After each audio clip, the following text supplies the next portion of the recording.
Hi, welcome to the small shed. We're back in the shed and we're back making videos. See you in a minute.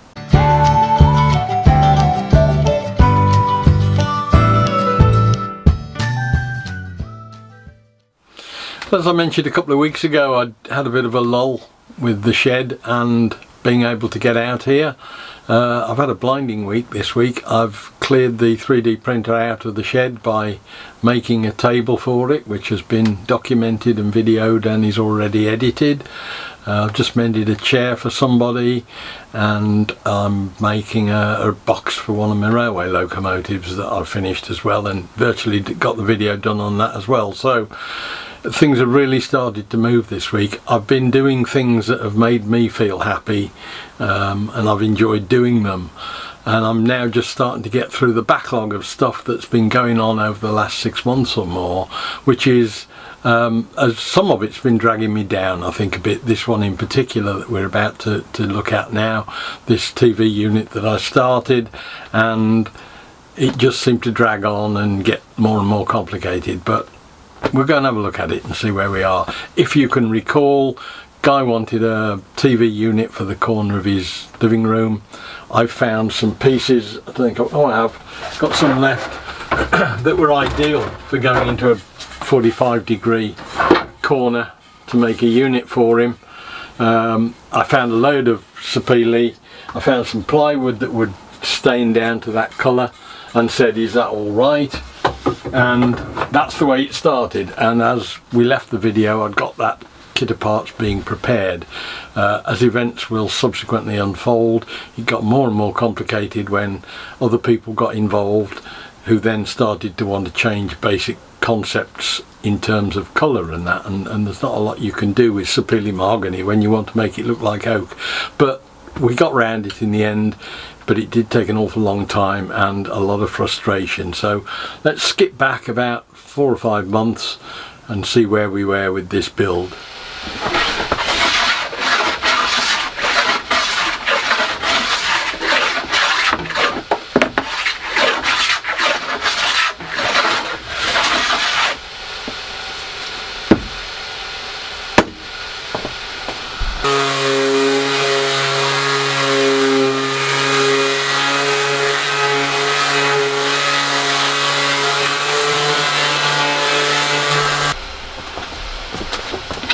Right, I think I've got myself a kit of parts now pretty much complete. I've lipped the front of these shelves. I think it's a beech ply, and it will stain, I think, to come back to a close to the mahogany, because it's just cost prohibitive to get 3 shelves in hardwood like that, like the top is going to be, but I think it won't matter in here. So I've now got the parts, which these bits will actually go underneath this. This is the base, and to support it there's going to be 4 pieces of wood that are those. I've just got to thin that one down, but that will give me almost like a plinth that sets back slightly from the front of this bottom shelf. So that goes underneath. And then in the corners at the front I've got the triangular pieces which go up like that. They'll be attached from underneath. That's why I can't attach the underneath plinth parts really until I've done this. But there's 2 of those, one at each side. They're going to go up there. And then I haven't yet sorted the back out, but I think I'm going to make it out of a couple of pieces of this timber that I've done a biscuit jointed joint for. That will go across the back, but I'm not quite certain about that one yet. That's the only unknown, if you like. And that will then support the next shelf, which is just below the top, to support the video recorder that's going to go in the top. I've got to plane this one up yet, but that will go between the corner pieces like that, high up, and you'll see just the timber on the front, and then hopefully the top will sit on top of that, which is the piece we've already got made. And then all the way around the sides I've got this ply, which again, if it's stained, it comes out very close to mahogany, and that's going to go all the way around the sides to give you a full enclosure. So I think all the pieces are there now. I've just got to sort that back vertical part out. Got to decide how I'm going to do that, but other than that I'm going to start put this together, just do this other shelf and get it the lipping flush, and we can start putting it together. Now I think I've solved the problem of the back of this thing. I did cut some OSB to do the back, but I ended up with it being very slightly too narrow anyway, and it's not really the thing to use. And then when I was searching for some timber at the end of the bench, found another old slab of sapele, which is particularly wasteful I think, but I'm not going to use it. So it's the right width. It's quite thick, but in fact it will do as a good rear support, so I'm just going to chop it down. I'm just cutting 45 degrees off it, and once that's done we can get the whole thing sort of started to be mocked up and put together.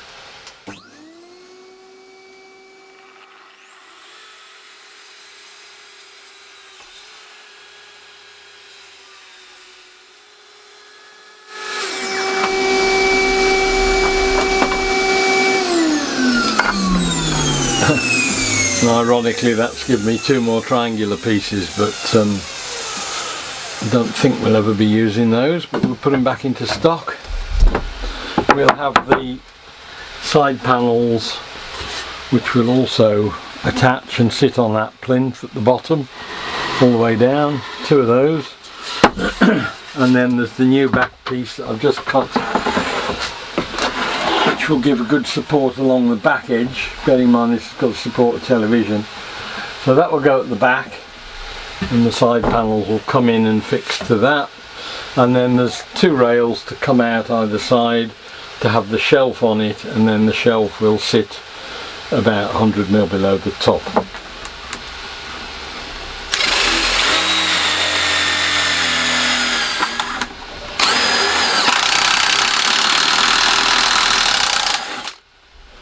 It's starting to come together nicely now. I need to get some means of fixing these plywood panels so that they're flush. I suspect it needs a piece gluing on the back.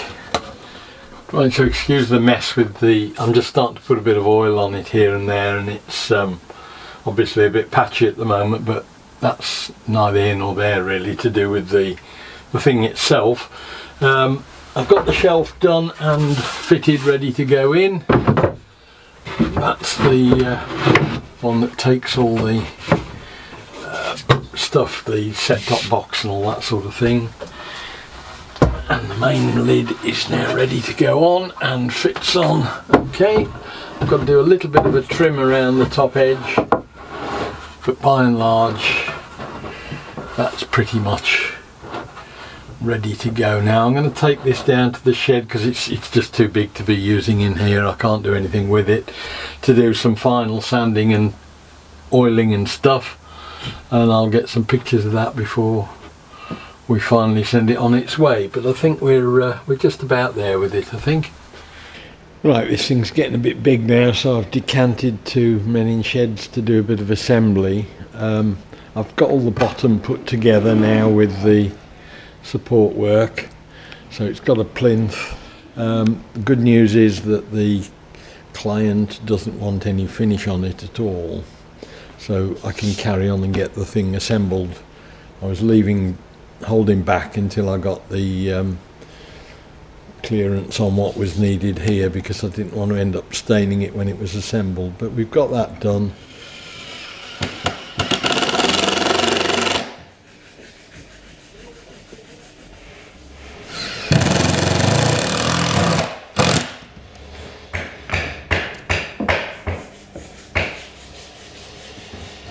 shed.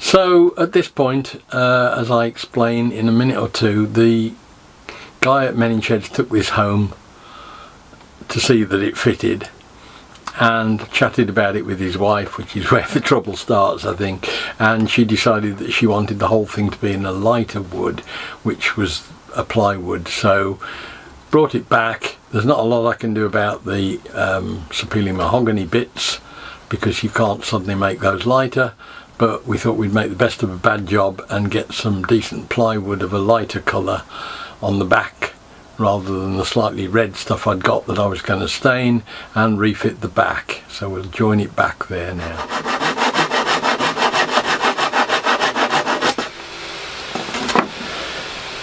Now, as with most projects, the rules have changed halfway through. The client has decided that they would prefer it to be lighter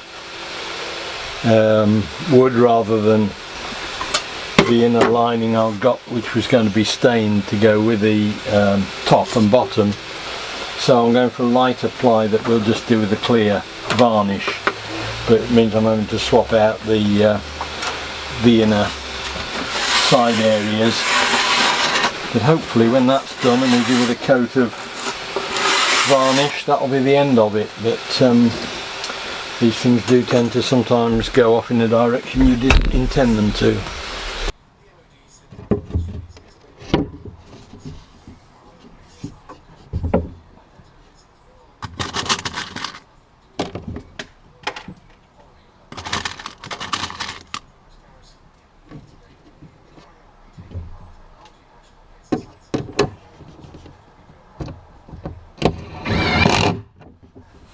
Now, having put it together using what we were doing at the time, a cheap and cheerful job using stuff we'd got in the shed, put the new plywood in, sent it back again for a fitting and or approval, and it came back again saying, can you make the sides with one piece of plywood rather than two vertical ones because we don't like the join in it. Well, that was because we were using what we'd got to use. So I went out and bought some new plywood and redid the sides with that, and then took it back down to the shed, by which time, as you will hear from this next bit, I was pretty cheesed off.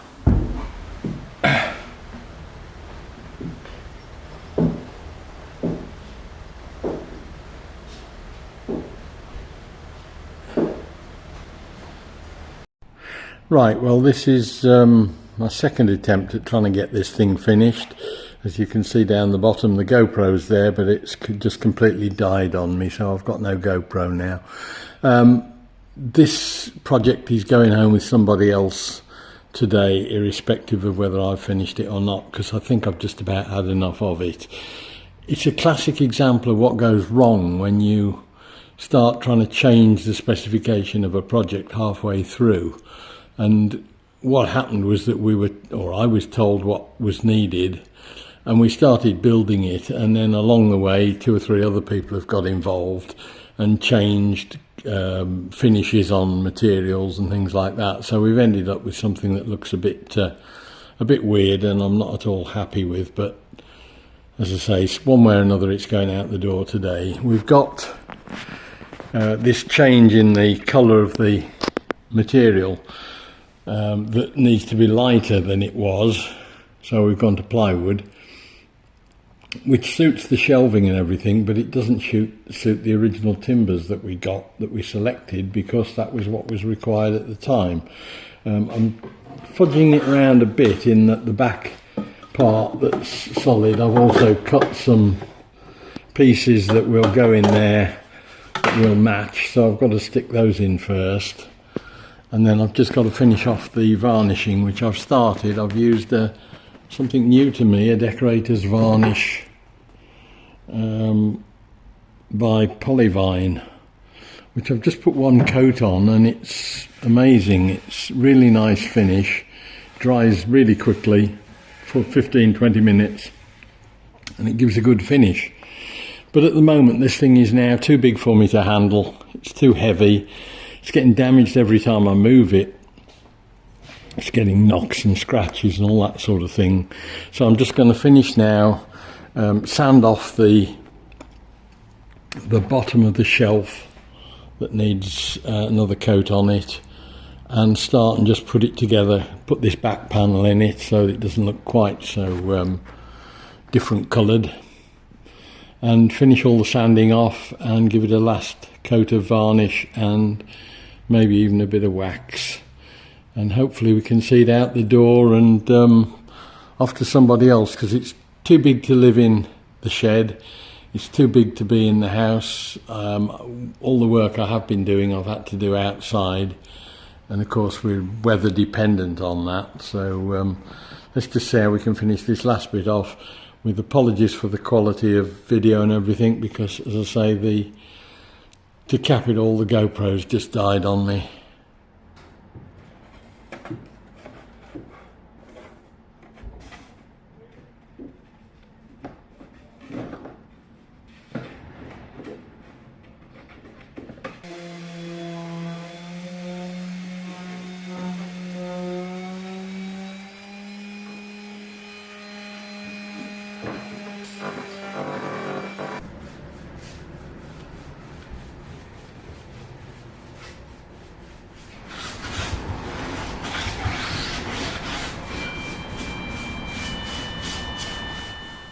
So that's the unit in place. The guy from Many Sheds and his wife are perfectly happy with it. I'm still not over happy with it, but when I look around the room I can see a hardwood sapele type fireplace top and an oak unit next to it, so they're obviously not too worried about dissimilar materials, but to my mind it's still wrong, but never mind, it's in place, they're happy with it. The dog lives in it and he's happy with it, so that's all that really matters, I suppose. So there we are, that's the first one of the millstones that was around my neck out of the way, and it's one of those things that I wasn't happy with it. I didn't like what I was doing particularly. It wasn't what I would have done if it was for me. And I'd have spent a bit more money on the materials in the first place, I think, rather than trying to scrimp and save with what we've got lying around. But there we are, everybody's happy. I've got rid of it, so I'm happy, and I can now move on and get some of the new things done in the shed. You'll notice at one point I did mention in there that the GoPro was playing up. That was a major hiccup as well along the way, in that I spent several future videos that you will see that were just after that using the GoPro, and then suddenly realised when I came to edit them, I think the lens has got quite badly scratched at some point, and in certain light conditions you're getting all sorts of twinkly sparkly bits happening with it and strange exposure settings, all sorts of things. That's again something I've sorted in the last couple of weeks. I've got myself a new GoPro and a replacement lens, so maybe at one point in the future we'll see me taking a GoPro apart and putting a new lens in it, which might be a little bit hairy because there's not much room in there, but we'll see how we get on with that one. So I hope you enjoyed the video. Look forward to seeing you again soon. We'll get something new done in the shed, and see you then. Bye.